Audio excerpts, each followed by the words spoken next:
Hello नमस्कार सभी विद्यार्थियों का उत्कर्ष क्लासेज के इस सबसे बड़े digital online app YouTube platform पर आप सभी विद्यार्थियों का हार्दिक स्वागत और अभिनंदन है। हम यहाँ चर्चा कर रहे हैं आपके इंसेक्ट कंट्रोल यानी कि कीट नियंत्रण किस प्रकार से किया जा सकता है, और इस कीट नियंत्रण को लेकर के दो भागों में चर्चा करेंगे। आज के सेशन में हमारा पहला पार्ट है कीट नियंत्रण का, यानी कि कहा जाए तो पेस्ट कंट्रोल कह सकते हैं या पर्टिकुलर आप कह सकते हैं इंसेक्ट कंट्रोल, तो उसी को लेकर के चर्चा करेंगे।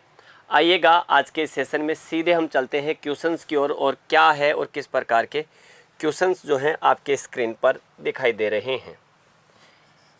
क्वेश्चन है, सब्जियों व फलों को कितने प्रशीतन तापमान पर रखकर कीटों के प्रभाव से बचाया जा सकता है। Vegetables and fruits can be protected from the effects of pests by keeping them at what refrigeration temperature, यानी कि कितने डिग्री के तापमान पर रखकर हम आपके वेजिटेबल्स को और फ्रूट्स को इंसेक्ट से बचा सकते हैं या पेस्ट के अटैक से बचा सकते हैं। 5 से 10, 15 से 20, 25 से 30 और 35 से 40। देखिएगा 25 से लेकर के 40 डिग्री सेंटीग्रेड तो वह तापमान है जिस पर आपके ये पेस्ट सर्वाधिक एक्टिव होते हैं और सर्वाधिक नुकसान पहुंचाते हैं। तो ये तो क्या है, इनके लिए अनुकूल तापमान है। पेस्ट के लिए क्या है, अनुकूल तापमान है, ये ध्यान रखना आपको। और यहाँ लोअर टेम्परेचर की बात कर रहा है तो 5 से 10 डिग्री सेंटीग्रेड तापमान पर रखकर इनको हम क्या कर सकते हैं, इंसेक्ट्स के अटैक को कम कर सकते हैं। कुछ समय के लिए इन्हें बचा सकते हैं, ये ध्यान रखना है आपको, ठीक है। कुछ समय के लिए इन्हें बचा करके रखा जा सकता है। तो यहाँ पर क्या है, ए राइट आंसर है आपका, ये ध्यान रखना।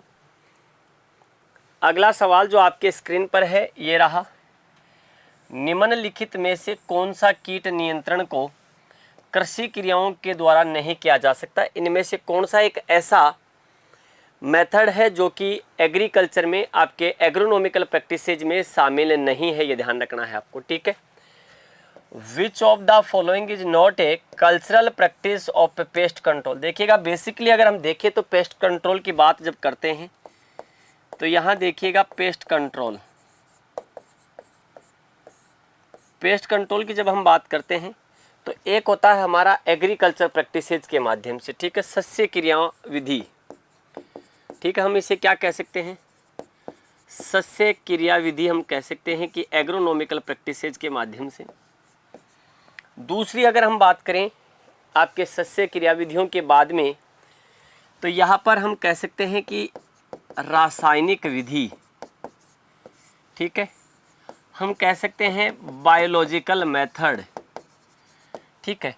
और इसी में हम चाहे तो हम कह सकते हैं भौतिक और यांत्रिक विधि, या 4 भागों में लिखो तो हम इसको अलग लिख सकते हैं, यांत्रिक विधि। देखिएगा क्रॉप रोटेशन, अगर किसी भी क्रॉप में अगर पेस्ट्स के कंट्रोल को नियंत्रित करता है तो क्रॉप रोटेशन का अपनाया जाना बहुत ज़रूरी है। क्रॉप रोटेशन करने से पर्टिकुलर किसी एक क्षेत्र में एक ही फसल पर लगने वाले कीटों का प्रभाव कम हो जाता है, और अगर क्रॉप रोटेशन नहीं अपनाएंगे तो इसका प्रभाव बढ़ेगा। क्षेत्र की स्वच्छता, फील्ड सैनिटेशंस, अगर हमारे खेत में या हमारे फील्ड में खरपतवारों के अवशेष, फसलों के अवशेष या कोई भी अगर कार्बनिक पदार्थों के अवशेष पड़े हैं तो इन्हें हमें क्या करना चाहिए, इकट्ठा करके जला देना चाहिए या उनका निस्तारण किया जाना चाहिए। ये भी एग्रोनॉमिकल प्रैक्टिसेज में आता है। प्लोइंग, गर्मियों के समय में खेत की गहरी जुताई करने पर, जैसे विशिष्ट रूप से मई और जून में खेत में गहरी डीप प्लोइंग करने से मृदा में उपस्थित प्यूपा स्टेज, कुछ ऐसे इंसेक्ट हैं जो प्यूपा स्टेज में पाए जाते हैं, और ये प्यूपा जो कहते हैं डीप प्लोइंग के माध्यम से जब बाहर निकलते हैं तो इनका क्या करते हैं, इंसेक्ट का आपके जिसको कह सकते हैं दूसरे जो मित्र कीट होते हैं, इन मित्र कीटों के द्वारा क्या हो जाता है, इनका नियंत्रण कर लिया जाता है, ये ध्यान रखना आपको। तो प्यूपाज का क्या होता है, प्लोइंग के माध्यम से नियंत्रण। तीनों ही मेथड जिसको कह सकते हैं एग्रोनॉमिकल है, लेकिन देखिएगा लाइट ट्रैप, अगर देखा जाए तो लाइट ट्रैप आप इसे क्या कह सकते हो, यांत्रिक मेथड कह सकते हो। आप क्या कह सकते हैं इसे, हम यांत्रिक मेथड कह सकते हैं, यांत्रिक विधि। इस विधि के अंतर्गत प्रति हेक्टेयर 6 से 7 लाइट ट्रैप लगाए जाते हैं, ये ध्यान रखना। कितने लगाए जाते हैं तो ये याद रखिएगा, प्रति हेक्टेयर आपके 5 से 7 लाइट ट्रैप का इस्तेमाल किया जाता है, लाइट ट्रैप। और ये लाइट ट्रैप क्या करते हैं, अपनी ओर कीटों को आकर्षित करते हैं और इन लाइट ट्रैप्स के नीचे किसी विशिष्ट पात्र को रखा जाता है और विशिष्ट पात्र में कुछ केमिकल्स का इस्तेमाल किया जाता है जिसमें कि आपके इंसेक्ट्स का नियंत्रण होता है। तो लाइट ट्रैप इसमें शामिल नहीं है, डी। ठीक है, तो इसका राइट आंसर क्या होगा, डी। अगर ऑप्शंस को आप आराम से देखेंगे पढ़े तो आप इसका आंसर दे सकते हैं। अगला देखिएगा, इमिडाक्लोरोपिड किसका उदाहरण है। इमिडाक्लोरोपिड इज एन एग्जाम्पल ऑफ अंतःप्रवाही कीटनाशी, सिस्टेमिक इंसेक्टिसाइड, संपर्क कीटनाशी कॉन्टैक्ट इंसेक्टिसाइड, वरोतिनाशक मिटीसाइड्स, या उपरोक्त में से नहीं। तो इमिडाक्लोरोपिड क्या है, एक इंसेक्टिसाइड है और विशेष रूप से आपके इमिडाक्लोरोपिड का प्रयोग किसके लिए किया जाता है, तो इसका प्रयोग किया जाता है रस चूसक कीटों के नियंत्रण के लिए। रस चूसक कीट नियंत्रण के लिए प्रयोग करते हैं हम इसका। ठीक है, तो यहाँ पर ये क्या है, तो ये ध्यान रखना, अगर प्लांट के किसी भी भाग में इसका प्रयोग हो जाएगा तो वहाँ से ये क्या है, प्लांट के सिस्टम में पूरी तरीके से क्या हो जाता है, आपके प्रवाहित हो जाता है। तो ये कैसा है, सिस्टेमिक इंसेक्टिसाइड है, अंतःप्रवाह कीटनाशी है, ये ध्यान रखना आपको। ठीक है, तो ए इसका क्या है, राइट आंसर है। कॉन्टैक्ट, संपर्क नहीं है, वरुतिनाशक नहीं है, मिटीसाइड्स आपके जो माइट्स को कंट्रोल करते हैं, जो मकड़ियों को कंट्रोल करते हैं, वो मिटीसाइड्स क्या है, आपके माइट्स। तो मकड़ियों को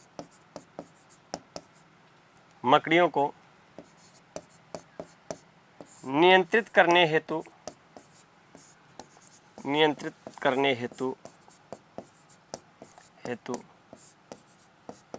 प्रयोग में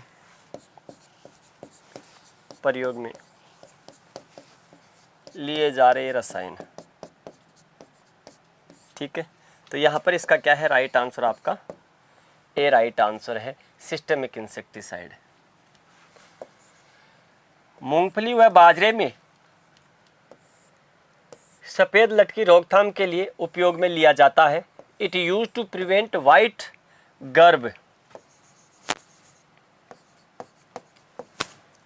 गर्ब in groundnut and pearl millet, malathion, quinalphos, methyl demeton और इमिडाक्लोरोपिड। तो यहाँ देखिएगा, बाजरा और मूंगफली में दो प्रकार से हम इसका नियंत्रण कर सकते हैं। मेलाथियान विशेष रूप से जिसको कह सकते हैं, आपके फ्रूट फ्लाई में ज़्यादा इम्पैक्ट रहता है इसका, फ्रूट फ्लाई में। तो फ्रूट फ्लाई के नियंत्रण में इसका प्रयोग किया जा सकता है। मिथाइल डेमेटोन, ये भी आपके जो फ्लाइज वगैरह जो होती है उनमें।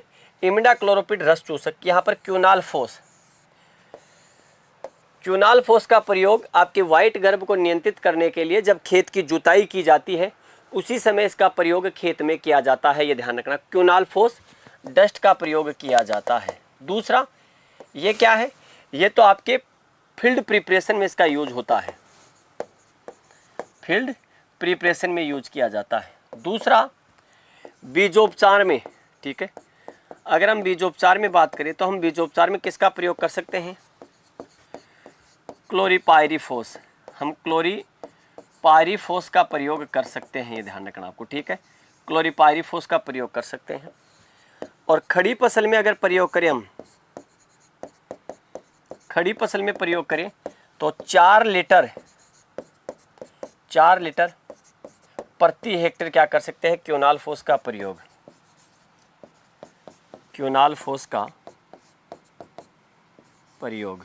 ठीक है, तो यहाँ पर क्या है, 20 का राइट आंसर है क्यूनालफोस, ये ध्यान रखना आपको। ठीक है, तो क्यूनालफोस का प्रयोग किया जाता है, 20 का राइट आंसर है आपके वाइट गर्भ में। ठीक है,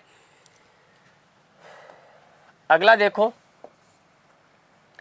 सोइल एक्टिनोमाइसिटीज माइक्रो ऑर्गेनिज्म से कौन सा कीटनाशी प्राप्त किया जाता है? Which pesticide is obtained from soil actinomycetes micro organisms? Spinosad, abamectin, A और बी दोनों, या उपरोक्त में से कोई नहीं। मृदा में आपके सूक्ष्म जीवों में क्या पाया जाता है? एक्टिनोमाइसिटीज पाया जाता है। एक्टिनोमाइसिटीज की जब हम बात करते हैं तो मृदा में पाए जाने वाले माइक्रो ऑर्गेनिजम्स में संख्यात्मक दृष्टिकोण से अगर हम बात करें तो ध्यान रखना, सूक्ष्म जीवों में अगर आप देखोगे तो सूक्ष्म जीवों में संख्यात्मक रूप में अगर देखा जाए तो आपके एक संख्यात्मक और एक भारात्मक। संख्यात्मक में जब हम बात करते हैं तो संख्यात्मक में बैक्टीरिया, बैक्टीरिया के बाद में दूसरा, तो संख्यात्मक रूप में जीवाणु के बाद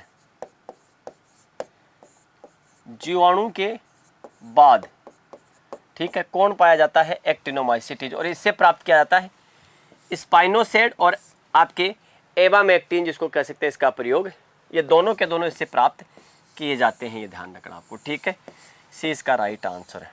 अब देखते हैं कुछ विशिष्ट पेस्टिसाइड्स के ग्रुप हैं, उनको जानने की कोशिश करते हैं। यहाँ पर देखिएगा आपके स्क्रीन पर एक पैनल, जिसको कह सकते हैं, आपको लगा हुआ दिखाई दे रहा है। ये ध्यान रखना आपको। और इनमें से मुख्य रूप से अगर देखा जाए तो पेस्टिसाइड्स की आपके अलग अलग तरीके से बात की गई है।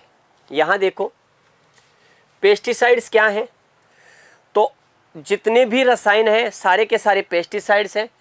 चाहे वो हर्बिसाइड है जो खरपतवार नियंत्रण में यूज किए जाते हैं, इंसेक्टिसाइड है जो इंसेक्ट के नियंत्रण में यूज किए जाते हैं, नेमेटिसाइड है जो नेमेटोड्स के कंट्रोल में यूज होते हैं, फंजीसाइड जो फंगस को कंट्रोल करेंगे, मीटिसाइड जो माइट्स को कंट्रोल करेंगे, एल्गीसाइड्स जो एल्गी को कंट्रोल करेंगे, और रोडेंटिसाइड्स जो आपके जैसे चूहा है वगैरह इनको कंट्रोल करेंगे। पेस्टिसाइड्स दो प्रकार की, यानी कि ये ध्यान रखना, पीड़कनाशी दो प्रकार की। पीड़कनाशी वो रसायन होते हैं जो हमारी फसलों को नुकसान पहुंचाने वाले जितने भी आपके जो हानिकारक जो प्रभाव है उनको कंट्रोल करने के लिए यूज किए जाने वाले रसायन हैं। इन पेस्टिसाइड्स को दो भागों में बांटा जाता है, एक नेचुरल पेस्टिसाइड्स और एक होता है सिंथेटिक पेस्टिसाइड्स। सिंथेटिक का मतलब होता है कृत्रिम। कृत्रिम में दो भागों में, एक इनऑर्गेनिक और एक होता है ऑर्गेनिक। और ऑर्गेनिक में हम नीचे की तरफ बात कर रहे हैं, ये ध्यान रखना आपको। और नेचुरल में एक होता है प्लांट से और आपके एक मिनरल वेस्ट। प्लांट से क्या क्या प्राप्त होता है? देखिए, प्लांट से हमें पायरेथ्रम प्राप्त होता है, पायरेथ्रिन्स फर्स्ट और सेकंड प्राप्त होता है, सिट्रोनेला, ठीक है। सिट्रोनेला प्लांट से प्राप्त होने वाला क्या है? नेचुरल पेस्टिसाइड्स है। आपके थ्यूजोन, एजिडारेक्टिन जो आपके नीम से प्राप्त होती है, रेयानिया जो प्लांट्स की जड़ों से प्राप्त होती है, निकोटीन जो तंबाकू से प्राप्त होती है, आपके पल्म कर्नेल, इसके अलावा साबाडिला, यूजिनोल जो कि आपके जिसको कह सकते हैं किससे प्राप्त होता है? यूजिनोल तुलसी से प्राप्त होता है, आपके रोटिनॉन्स और आपके टर्थिफेन। इनमें से मुख्य रूप से आपको याद रखना पायरेथ्रम, सिट्रोनेला, एजाडिरेक्टिन, रेयानिया और यूजिनोल, इनको याद रखना है। ऑर्गेनिक में देखो, एक आपको याद रखना सिंथेटिक पायरेथ्रोइड्स, और यह है सिंथेटिक पायरेथ्रोइड्स। सिंथेटिक पायरेथ्रोइड्स में अगर ध्यान दें तो सिंथेटिक पायरेथ्रोइड्स में जिनमें भी ईन लगा होता है, चाहे वो साइपरमेथ्रिन हो, ठीक है, चाहे आपके किसी भी प्रकार का ऐसा केमिकल जिसके नाम में ईन आपको दिखाई दे, ठीक है। अभी अगर देखें तो देखिएगा टेट्रामेथीन ईन आ रहा है, आपके परमाथ्रीन ईन आ रहा है, लैम्डा साइक्लोथ्रीन तो लैम्डा साइक्लोथ्रीन आ रहा है, आपके फ्लूमेथ्रीन आ रहा है, फेनवलरेट, ये एक ध्यान रखना, फेनवलरेट जो है, फेनवलरेट ये सिंथेटिक है। लैम्डा साइक्लोथ्रीन, डेल्टा मेथ्रीन, आपके डाइमेथ्रीन, साइपरमेथ्रीन, आपके साइक्लोथ्रीन, साइलेथ्रीन, बाइफेंथ्रीन, अल्फामेथ्रीन और एलिथ्रीन, जितने भी पेस्टिसाइड्स इन वाले हैं सारे के सारे सिंथेटिक पायरेथ्रोइड्स है, ये ध्यान रखना। इनमें से ज़्यादातर यूज होता है डेल्टा मेथ्रीन, साइपरमेथ्रिन, लैम्डा साइक्लोथ्रीन, ये 3 ऐसे पेस्टिसाइड्स हैं जो ज़्यादातर यूज होते हैं।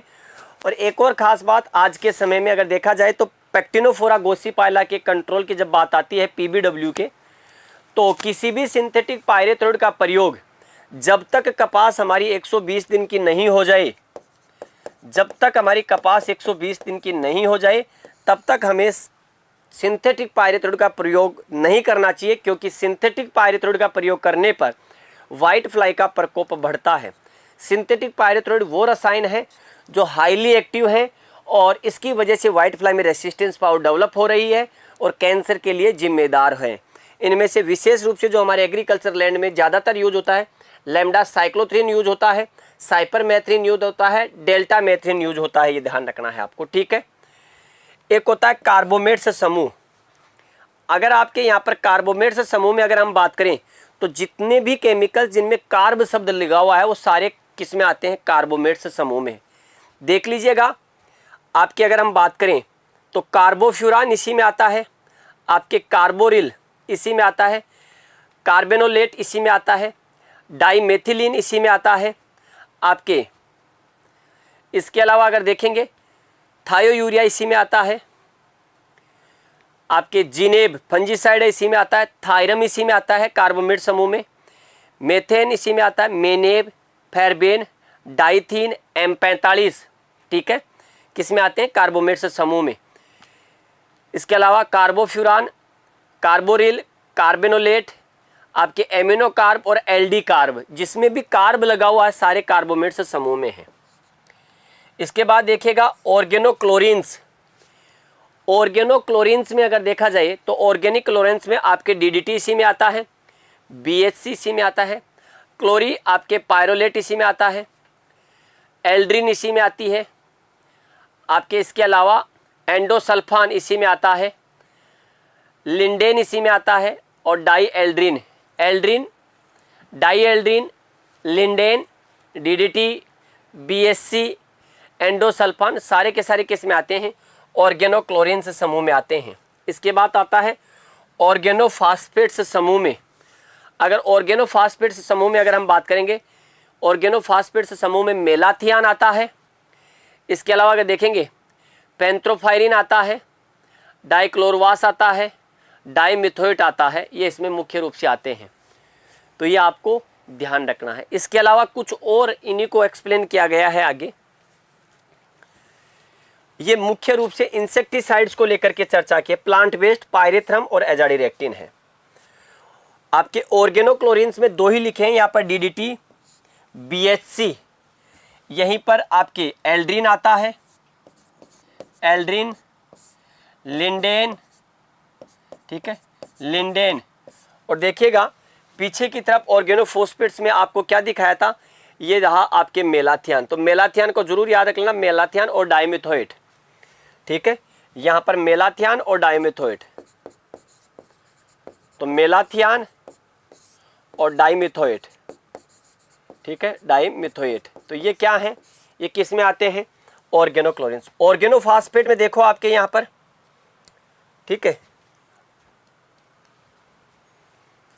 ठीक है, ये ऑर्गेनोक्लोरिन्स में थे, ठीक है, ये मैंने इधर लिख दिया, ठीक है, एल्ड्रिन, लिंडेन, ये आपका सही है। यहाँ देखिएगा मेलाथियान आ गया, आप फेंथिनो आ गया, डाइक्लोरवास आ गया, आपके फेनिट्रोथिन इसी में आ गया, ये ध्यान रखना है आपको। कार्बोमेट्स में कार्बोरिल आ गया, बेंडोकार्ब आ गया, आपके इसमें कार्बोफ्यूरान आ जाएगा, कार्बोफ्यूरान। पायरेथ्रोइड्स मैंने बता दिया आपके इन वाले जो हैं आपके, ठीक है, डेल्टा मेथ्रिन है, आपके बाइफेंथ्रिन है, साइफ्लुरिथ्रिन है, लैम्डा साइक्लोथ्रिन है और प्रीमेथ्रिन। यहाँ से एग्जाम्पल पूछे जाते हैं, ये ध्यान रखना, क्योंकि अब आने वाले में यही क्वेश्चंस आपके आएंगे। अब आपके देखो यहाँ पर निम्नलिखित में से संपर्क कीटनाशी का उदाहरण है, which of the following is an example of contact insecticide, thiamethoxam, monocrotophos, dimethoate, malathion. तो देखिएगा डायोमिथोएट और मेलाथियन अभी देखा हमने किसमें, ऑर्गेनोफॉस्फेट्स समूह में, मोनोक्रोटोफास और थायोमेथोक्सोम। अब यहाँ पर ये बताना है कि इनमें से कौन सा कॉन्टैक्ट हर्बिसाइड है, ये ध्यान रखना आपको। तो मेलाथियन जिसको कह सकते हैं आपके क्या है, कॉन्टैक्ट आपके इंसेक्टिसाइड है, ये ध्यान रखना, जो कि किसमें है, यहाँ अगर देखोगे तो यहाँ देख लीजिएगा मेलाथियन ये रहा ऑर्गेनोफॉस्फेट्स समूह का है, सिंथेट जिसको कह सकते हैं। ठीक है, तो क्या है इसका डी राइट आंसर है मेलाथियन। अगला देखें, गेहूं व चने की फसल में दीमक नियंत्रण के लिए किस कीटनाशी का उपयोग किया जाता है। चने की फसल में या गेहूं में अगर दीमक का प्रकोप हो गया तो उसके कंट्रोल के लिए क्या प्रयोग किया जाता है। Which insecticide is used to control termites in wheat and gram crops. Imidacloprid, आपको पता है कि इमिडाक्लोरोपिड का प्रयोग आपके इसको कह सकते हैं, ठीक है, फोरेट, मेलाथियन और क्लोरिपाइरिफोस। अब यहाँ किसका प्रयोग किया जाएगा, इमिडाक्लोरोपिड का प्रयोग किया नहीं जा सकता क्योंकि इसका प्रयोग रस चूसक कीटों में करते हैं। फोरेट है नहीं, बैन हो चुकी, लेकिन फोरेट का पहले प्रयोग किया जाता अलग अलग आपके इंसेक्ट के लिए। मेलाथियन आपके यहाँ पर है नहीं, यहाँ पर अगर देखेंगे तो क्लोरिपाइरिफोस, इसका प्रयोग विशेष रूप से दीमक के लिए। एक होता है पिप्रोनिल, तो पिप्रोनिल का प्रयोग और कर लिया जाता है, ठीक है, तो पिप्रोनिल का प्रयोग यहाँ किया जाता है दीमक कंट्रोल के लिए। तो यहाँ पर क्या है, डी इसका राइट आंसर है क्लोरिपाइरिफोस, ये ध्यान रखना है आपको, ठीक है। विश्व में खोजा गया प्रथम कार्बनिक कीटनाशी कौन सा है। Which of the first organic pesticide discovered in the world. DDT, dichloro diphenyl triethylene, DDT, benzene hexachloride, BHC, endosulfan. तो देखिएगा मूलर ने 1939 में 1939 में द्वितीय युद्ध के समय डाइक्लोरो डाइफिनाइल ट्राईइथाइलिन डीडीटी की खोज की थी आपके मूलर ने, ये ध्यान रखना है आपको। 1939 में मूलर ने इसकी खोज की थी द्वितीय विश्व युद्ध के समय, ठीक है। कब की थी, तो द्वितीय विश्व युद्ध के समय, द्वितीय विश्व युद्ध, इस समय क्या की थी, इसकी खोज की थी आपके डीडीटी की, ये ध्यान रखना। फिर डीडीटी जिसको कह सकते हैं ऑर्गेनो, आपके इसको कह सकते हैं किस में आता है, आपके ऑर्गेनोक्लोरिन्स समूह जिसको कह सकते हैं आपके ऑर्गेनोफॉस्फेट्स में। अगर देखोगे तो यहाँ देखो ऑर्गेनोफॉस्फेट्स यहाँ ये है, और ऑर्गेनोक्लोरिन्स में देख लीजिएगा डीडीटी, बीएचसी, एल्ड्रिन और लिंडेन डाइएल्ड्रिन, ये किस में है, ऑर्गेनोक्लोरिन्स समूह में है, ऑर्गेनिक में। और 1972 तक जाते जाते इस पर क्या हो चुका था, बैन लग चुका था आपके, ये ध्यान रखना डीडीटी पर। और इस डीडीटी का प्रभाव सोइल पर लगभग 50 वर्षों तक इसका प्रभाव देखा गया है। यानी कि आज भी डीडीटी के जो रेजिडुअल जो इम्पैक्ट है, जो प्रभाव है, आज भी पाया जाता है मृदा पर। तो डीडीटी इसका राइट आंसर। बेंजीन हेक्साक्लोराइड का प्रयोग नहीं है। तो डीडीटी पहला ऐसा ऑर्गेनिक ऑर्गेनोक्लोरिन्स समूह है जिसका प्रयोग कीट नियंत्रण के लिए किया गया था, ये ध्यान रखना। वैसे इसका प्रयोग द्वितीय विश्व युद्ध के समय मूलर ने मच्छरों के नियंत्रण के लिए किया गया था, क्योंकि जितने सैनिक दूसरे विश्व युद्ध में गोली से नहीं मर रहे थे, उतने सैनिक किससे मर रहे थे, मच्छरों के काटने से मर रहे थे, ये ध्यान रखना। तो आपके उनके नियंत्रण के लिए इसका प्रयोग किया गया था। तो ए राइट आंसर है, ये ध्यान रखना। निम्नलिखित में से कौन ऑर्गेनोफॉस्फेट समूह का उदाहरण नहीं, ऑर्गेनोफॉस्फेट समूह का उदाहरण नहीं, डाइक्लोरवास, डाइमिथोएट, मोनोक्रोटोफास और एंडोसल्फान। यहां पर बताना है कौन सा नहीं है। तो देखिएगा डाइक्लोरवास इसी का है, डाइमिथोएट इसी का है, मोनोक्रोटोफास इसी का है। एंडोसल्फान अगर देखेंगे तो यहां देखिएगा एंडोसल्फान, इसमें तो आपको नहीं दिखाई देगा, ठीक है। बाकी अगर आप यहां देखोगे तो आपके एंडोसल्फान, ठीक है, ये रहा एंडोसल्फान, किस में आता है, ऑर्गेनोक्लोरिन्स समूह का है एंडोसल्फान, ये ध्यान रखना। तो आपसे ये पूछे जाएंगे इस प्रकार के सवाल, और लास्ट जो जेट का एग्जाम हुआ था उसमें पूछा गया था, ये ध्यान रखना। तो एंडोसल्फान ऑर्गेनोक्लोरिन्स समूह का है, ऑर्गेनोक्लोरिन्स समूह का है, ये ध्यान रखना है आपको, ठीक है। तो राइट आंसर इसका क्या हो गया, डी एंडोसल्फान आपके ऑर्गेनोफॉस्फेट समूह का इंसेक्टिसाइड सही नहीं है। अगला, डायोमिथोएट कीटनाशी मार्केट में किस नाम से उपलब्ध होता है? Under what name is dimethoate insecticide? Weapon, Rogor, Thimet और फ्यूराडोन किसके नाम से आपको बाजार में बिकता हुआ दिखाई देता है? तो ध्यान रखना, डायोमिथोएट रोगोर के नाम से बिकता है, ये ध्यान रखना। बी इसका राइट आंसर है। आपको जिसको कह सकते हैं, ये अलग अलग जिसको कह सकते हैं आपके क्या है, आपके इसमें दिखाई देगा। तो इसका राइट आंसर क्या है? बी आपको राइट आंसर दिखाई देगा।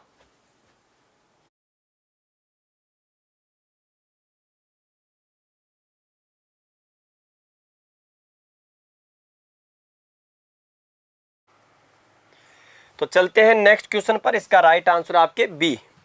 अगला सवाल देख लीजिएगा जो आपके स्क्रीन पर है। लिखिएगा, हस्तचलित नैपसेक स्प्रेयर की क्षमता कितनी होती है?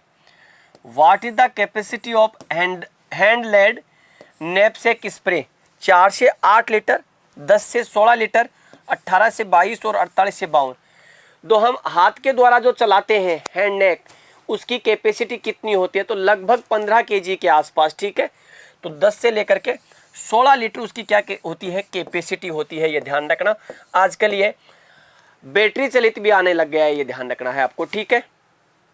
अगला सवाल देखिएगा, नाशक कीट प्रबंधन शब्द का सर्वप्रथम प्रयोग किसने किया? Who first used the term pesticide management? Bartlett ने, गियर ने, डॉक्टर रे एफ स्मिथ ने या पॉल मूलर ने? देखिएगा, पॉल मूलर की जब बात आती है तो पॉल मूलर ने 1939 में आपके डीडीटी पहला ऑर्गेनिक जो आपके पेस्टिसाइड है उसकी खोज की थी, यह ध्यान रखना। 1939 में इन्होंने फर्स्ट टाइम डीडीटी की खोज की थी, ये ध्यान रखना, पॉल मूलर ने। और यहाँ पर जिसको कह सकते हैं पेस्टिसाइड्स मैनेजमेंट की जब बात आती है तो आपके गियर नामक वैज्ञानिक ने इसका पहली बार इसका इस्तेमाल किया था, ये ध्यान रखना है आपको, ठीक है। तो क्या है इसका राइट आंसर? आपका बी है, ये ध्यान रखना आपको। अगला सवाल जिसको कह सकते हैं सूची 1 और सूची 2 के साथ। सूची 1 में कुछ फेरोमोन ट्रैप्स हैं जो कि ल्यूर के रूप में यूज होते हैं किसी पर्टिकुलर इंसेक्ट को कंट्रोल करने के लिए। तो देखिएगा, एनिसोल, ग्रैंडुलर, हेलिल्यूर और गोसिप्ल्यूर। अगर देखा जाए यहाँ पर तो एक वर्ड हमें अच्छे से पता लग रहा है और वो है गोसिप्ल्यूर। तो गोसिप्ल्यूर, ये सारे के सारे ल्यूर हैं, सारे के सारे ल्यूर हैं, सभी में आपके फीमेल हार्मोन्स यूज हुआ है। गोसिल्यूर, तो गोसिप्ल्यूर किस में यूज होगा? आपके पिंक बॉल वर्म में। तो देखो डी में कौन सा एक है, तो ये 2 तो कट गए। अब यहाँ पर अगर देखा जाता है तो एनिसोल का यूज किया जाता है सफेद लट में, ये ध्यान रखना, आपके व्हाइट गर्भ में, ठीक है। व्हाइट गर्भ जिसको कह सकते हैं उसके अंतर्गत इसका प्रयोग कर लिया जाता है। तो आपके इसमें क्या है, ये। फिर देखिएगा, ग्रैंडुलर का प्रयोग जिसको कह सकते हैं आपके किस में किया जाता है? तो आपके विबिल में किया जाता है। और हेलिल्यूर का प्रयोग फलीछेदक पोड बोरर में कर लिया जाता है। तो यहाँ पर क्या है राइट आंसर इसका? फेरोमोन ट्रैप्स है क्या? तो फेरोमोन ट्रैप्स आपके ऐसा मैकेनिकल इंस्ट्रूमेंट है जिसमें फीमेल हार्मोन्स का इस्तेमाल किया जाता है और मेल इंसेक्ट को अट्रैक्ट करता है। और मेल को अगर क्या कर दिया गया, डिस्ट्रॉय कर दिया गया, तो पॉपुलेशन कंट्रोल हो जाती है। तो यहाँ पर राइट आंसर क्या है इसका? ए। और आपके लगभग 5 से 7 फेरोमोन ट्रैप प्रति हेक्टेयर हमें क्या करना चाहिए, इस्तेमाल करना चाहिए। अगला देखिएगा, गन्ना व कपास में कीट नियंत्रण के लिए जैविक कारक कौन सा है? Which is the biological factor for controlling pests in sugarcane and cotton? Trichogramma chilonis, Trichoderma harzianum, Trichoderma viride या उपरोक्त में से कोई नहीं। गन्ना और कपास में आपको बताना है, एक तो ट्राइकोग्रामा है और यहाँ हर्जेनम और विरिडी है। तो अगर आप यहाँ पर देखेंगे तो गन्ना और कपास के कीट नियंत्रण के लिए बायोलॉजिकल जो कंट्रोल करते हैं वो किसका प्रयोग किया जा रहा है? ट्राइकोग्रामा, ये ध्यान रखना, ठीक है, क्योंकि ये क्या है, परजीवी है। तो ट्राइकोग्रामा किलोनिस का प्रयोग, ये दोनों के दोनों क्या है, ये फंगस है, ये ध्यान रखना है आपको।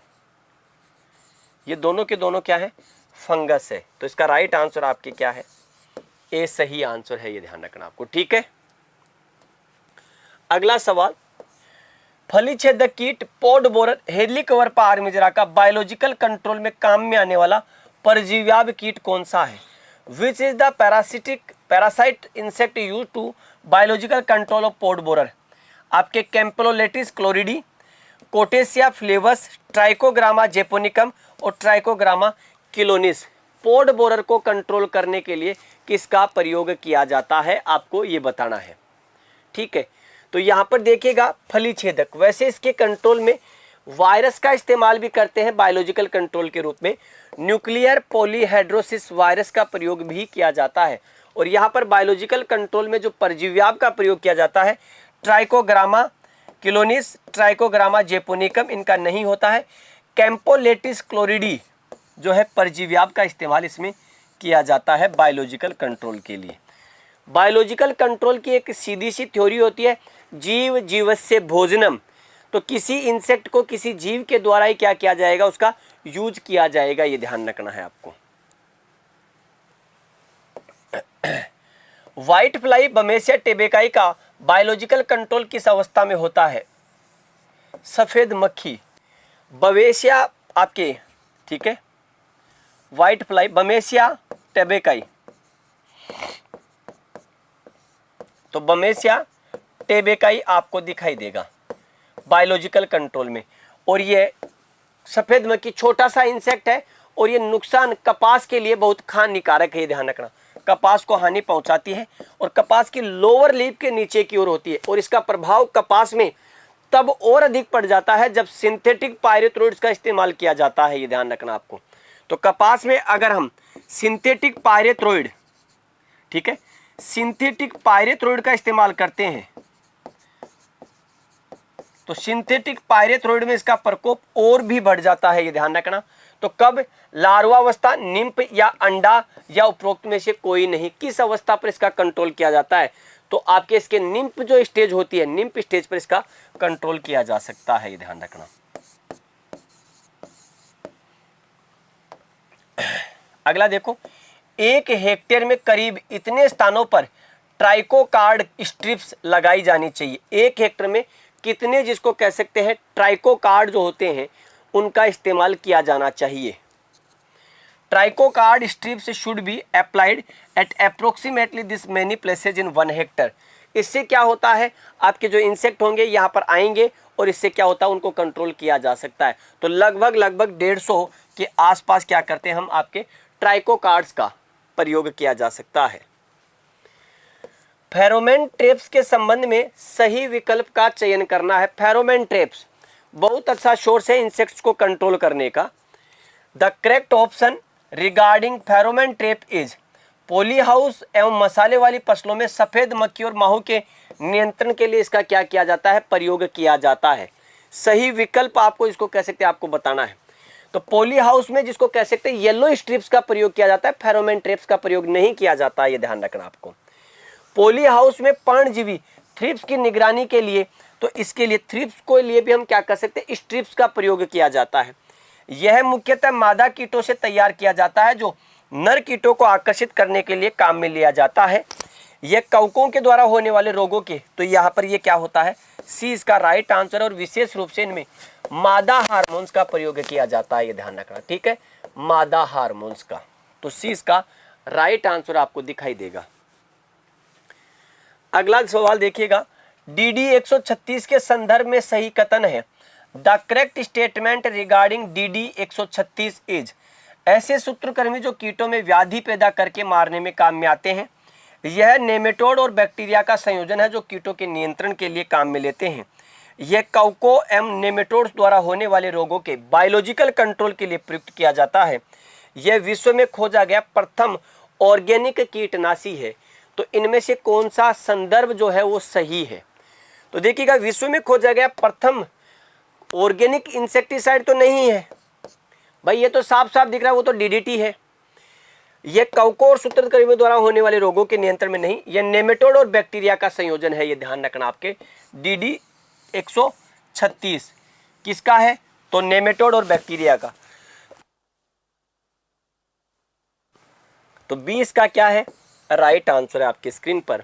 और अगला सवाल जो है वो ये रहा, सरसों की फसल में एफिड की रोकथाम के लिए कौन सा कीटनाशी प्रयोग किया जाता है, ये ध्यान रखना आपको, ठीक है। Which insecticides is use to prevent aphid in mustard crop, chlorpyrifos, fipronil, methyl parathion. तो मिथाइल डेमेटोन का प्रयोग किया जाता है, ये ध्यान रखना इसके कंट्रोल के लिए।